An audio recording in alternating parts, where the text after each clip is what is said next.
এই জন্য আমাদের পক্ষ থেকে আপনাদের কাছে চিরদিনের জন্য একটা বিশেষ সতর্কবাণী থাকছে, আপনারা আলেম ওলামাদের কথা শুনুন, তবে আল্লাহ তাআলা যেভাবে শুনতে বলেছেন সেভাবে শুনুন।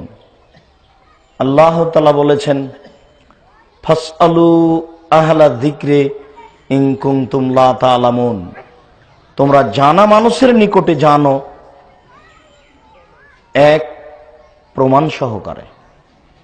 এক, জানা মানুষের নিকটে জানো, দুই, প্রমাণ সহকারে জানো।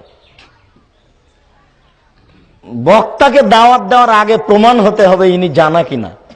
নিশ্চিত বিশ্বাস করুন, যদি জানা মানুষ প্রমাণ করে বক্তব্যের মাঠ তৈরি করা হতো, দাওয়াত দেওয়া হতো, বিজ্ঞাপন পোস্টার হতো, তাহলে এক গ্রামে এক বছরে 10টা জালসা হতো না।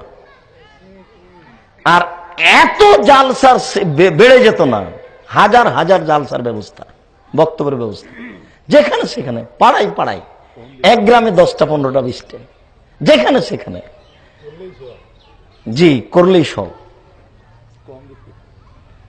আমার শ্বশুর খুব পরহেজগার মানুষ ছিলেন, কোন মুন্সি আসলেই বলতেন যে তুমি কি জালসা করতে পারো, বলে আমি পারি। তো ওই গলিতে একটা মাইকের ব্যবস্থা করে একটু বক্তব্য শুনে তার একটু রান্না বান্না করে খাওয়াতেন জান্নাতের আশায়। আল্লাহুম্মা গফির লাহু ওয়ারহামহু। তো ঠিক এরকমই ব্যাপার।